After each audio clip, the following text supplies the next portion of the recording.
Hier, j'ai accompagné une dame qui m'a sollicité pour revoir son CV. Elle a travaillé pendant des années dans le domaine de la comptabilité au Congo. Arrivée en France, elle a fait une formation en comptabilité, un titre professionnel.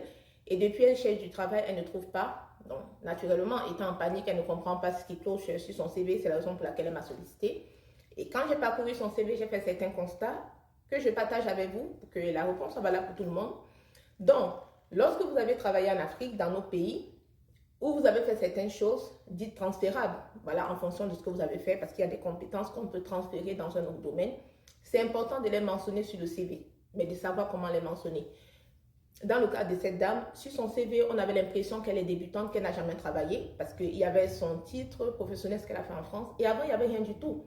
Donc, du coup, l'entreprise ne comprend pas, l'entreprise n'a pas le temps de se demander, mais est-ce que peut-être qu'elle a fait, du coup, le CV forcément sera classé. Donc, du coup, on a revu son CV en fonction de ce qu'elle a eu à faire par le passé.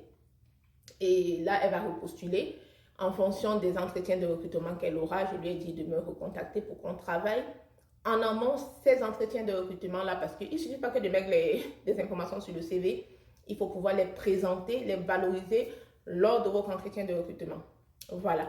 Donc, vous pouvez me contacter si vous avez des points d'interrogation, etc. par rapport à votre CV. Sinon, j'envisage de faire un webinaire, une session beaucoup plus collective où je peux accompagner des personnes de façon groupée. C'est plus simple pour moi parce que de façon individuelle, c'est un peu plus compliqué. Voilà. Donc, j'espère que ces conseils-ci vous sont utiles. Donc, pensez à bien structurer, à bien reporter vos expériences acquises dans nos pays, dans vos pays, etc. sur le CV et à bien les défendre lors d'un entretien de recrutement. Je vous dis à très bientôt.